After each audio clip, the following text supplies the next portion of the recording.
We've got a lot of ideas to cover here. We'll dig straight into it. You'll see from the title and the broader theme of this panel, we're going to be looking at the notion, the central notion of freedom and its role in Vajrayana's ethics and values, particularly the more higher Tantra variants thereof, with a little bit of drift over into Hatha Yoga material as well.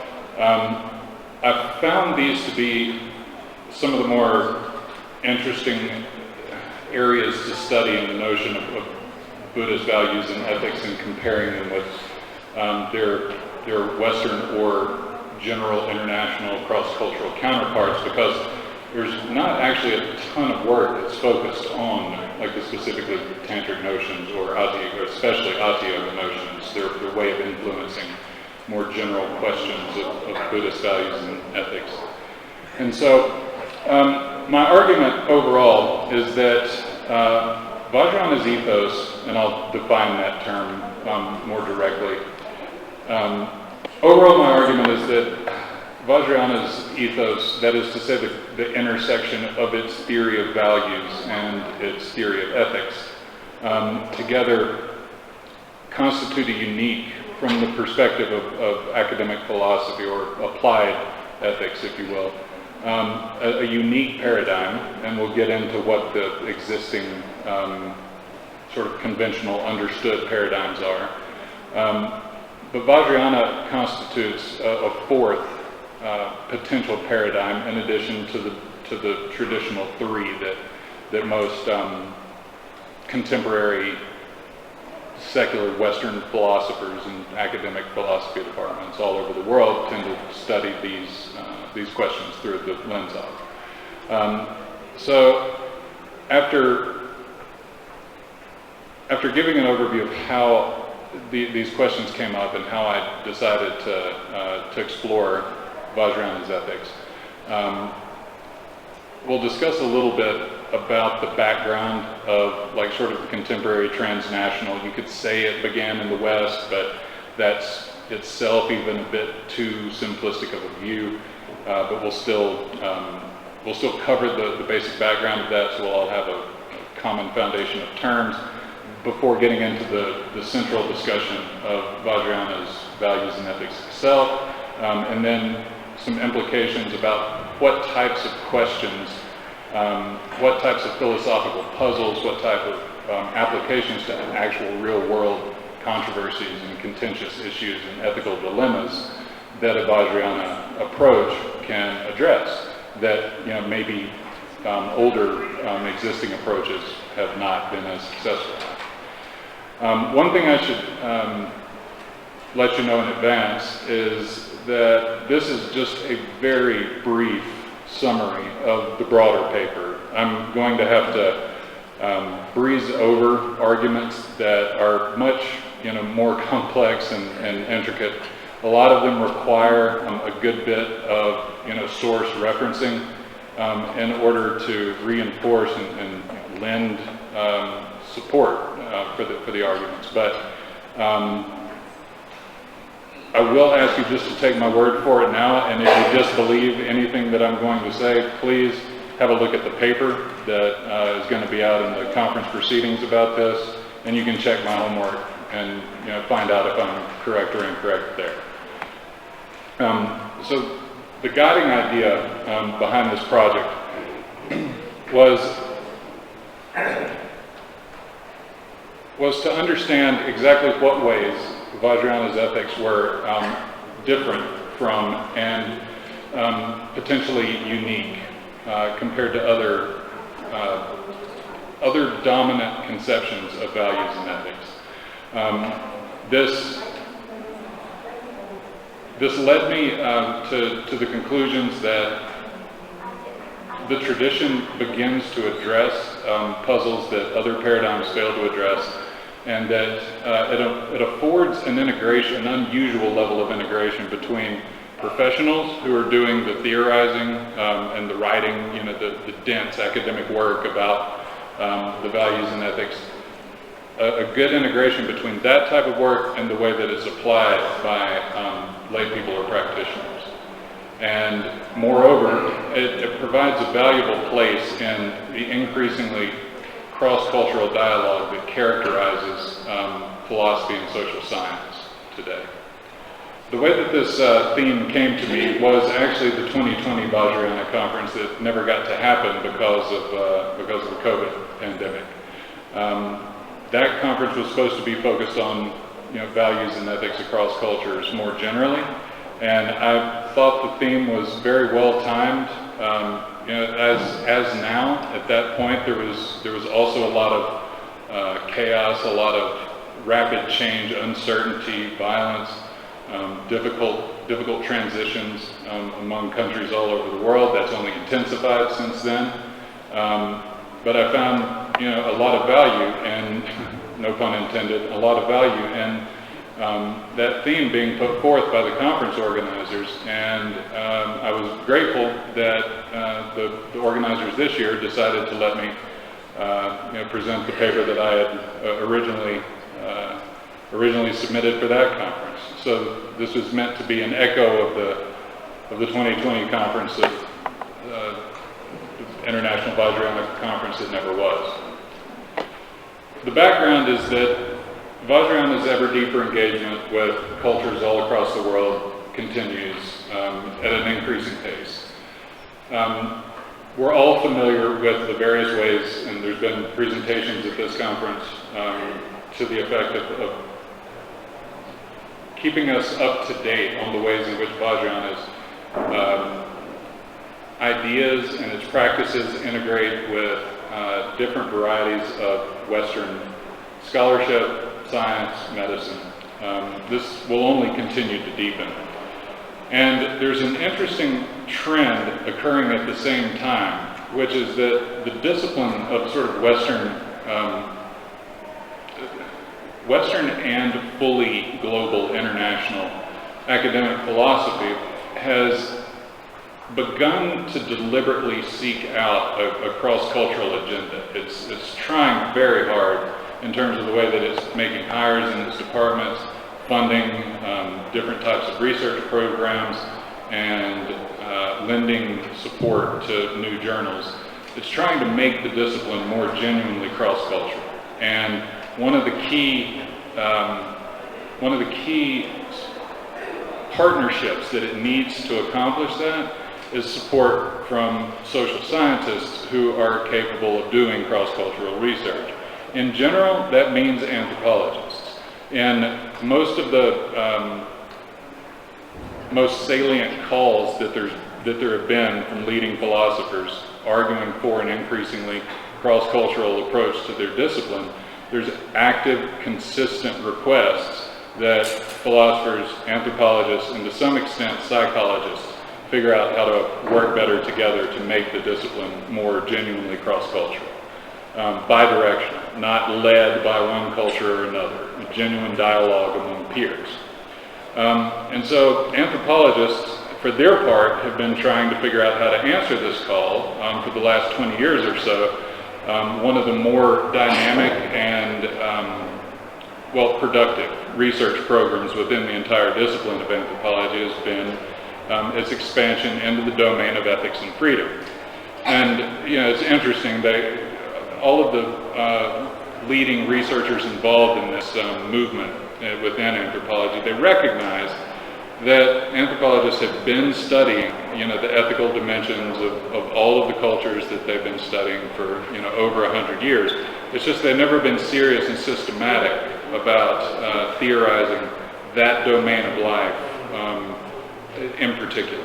And now with 20 years of experience under their belt, there's an increasing motive to work together with the cultures that they're studying and working together to articulate and express, those cultures' inner wisdom and practice, and put them in dialogue with the discipline of philosophy. So here, you see the research programs, the disciplines involved at the intersection each of philosophy and psychology, philosophy and anthropology, anthropology, and psychology. All of these 5 resulting interdisciplinary endeavors. Sorry about that. Yep. Okay, there we go. The 5 interdisciplinary endeavors at the intersections of these fields, they're all in close dialogue with one another, and it's among the research programs outlined in those 5 directions that I think that there's a lot of potential for progress in putting Vajrayana into active dialogue with the study of ethics, both from a social scientific perspective and a psychological one, and additionally a proper philosophical one as well. So a little bit of background on the terms I'm going to use for the rest of this discussion. When I say ethos, that's meant just to cover the notions of values and ethics. Have two slides to keep up with here. So when I say ethos, that's supposed to refer to the study of ethics, which technically is called axiology, as in axiom, as in a basic given. The easiest way to segregate the difference between ethics and the study of values is that values are about what is good. Ethics is about what is right. And some theories of ethics posit that the only thing that's right to do is to pursue the good, to pursue something valuable. Other ethical theories will disagree, and we'll get into that. But basically, in terms of how value theory is evaluated, there are 2 broad categories of values. One is that some values are made to be aggregated and then exchanged or used or spent for something else. We accrue value so that we can use it to attain some higher goal. Health, strength, things like this. They are enjoyable unto themselves. Wealth is a great one. There's not a lot of point in just hoarding it. It only achieves something. There's only a payout or a result to it once it's put into motion. Other ways of dividing up the study of values is that there's a lot of argument over whether in the end there can only really be one ultimate value, or actually there can be many of them, and we can exchange among them, and different people can value them at different rates, and thereby creatively engage in the exchange of values among one another. Vajrayana has an interesting blend of both, which is atypical for many other approaches to values and ethics. Within the study of ethics, the subdiscipline of normative ethics is about what is right to do for anyone in given situations, whereas meta-ethics is about how do we know what's right and what's wrong, how do we evaluate the justifications of it. And then in applied and descriptive ethics, this is more about how people actually make ethical decisions and behave in the world. These are the domains that are typically studied by cross-cultural psychologists and anthropologists. So I'm going to have to move through some of these a little bit quicker than I would like because there's not a lot of time left. But basically, a graph showing the most popular and highly cited networks of philosophy papers between 1980 and 2013. There's only a small corner out of all of these papers that are accounted for by ethics. And so, at least for the past 40 years, it's a bit of a neglected dimension of philosophy. There is an interesting survey that's done every few years to evaluate different philosophers' views. This is something that will honestly be more interesting for everyone to look at in the paper. I'd like to get into it a little bit more during this discussion, but we will likely run out of time if that's the case. You have 5 minutes left. No worries. As I said, the most important thing to note is that if you see this I can point to it here. These three main approaches to normative ethics, there's no real agreement. It's a free-for-all. And philosophers have been arguing about this for over 200 years. Hopefully, what I'm proposing in introducing a Vajrayana approach into their mix could end up making a bit more difference than the last, unproductive rounds of debate they've had.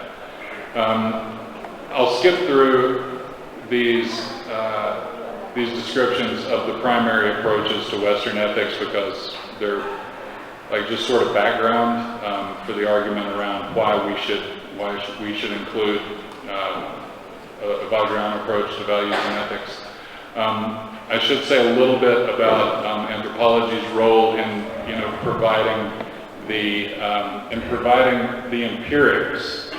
In providing the empirics by which philosophers can come to understand the underlying concepts and the way that the concepts are applied in daily life and people's practice in a culture that they're unfamiliar with. In this case, Vajrayana culture.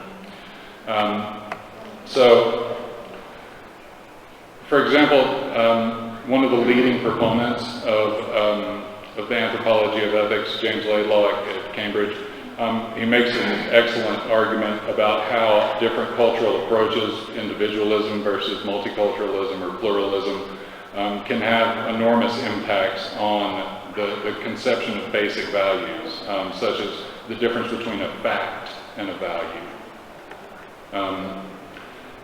Each tradition, the Western and different varieties of Buddhism, they have these interesting caricatures of each other, most of which end up being sort of thin straw men.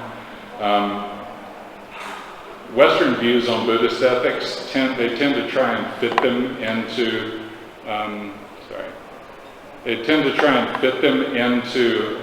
one or another existing paradigm, that is virtue ethics or consequentialism, or what they call a deontological view or rule-based structure. But as we will see, Vajrayana's ethos is much more complex.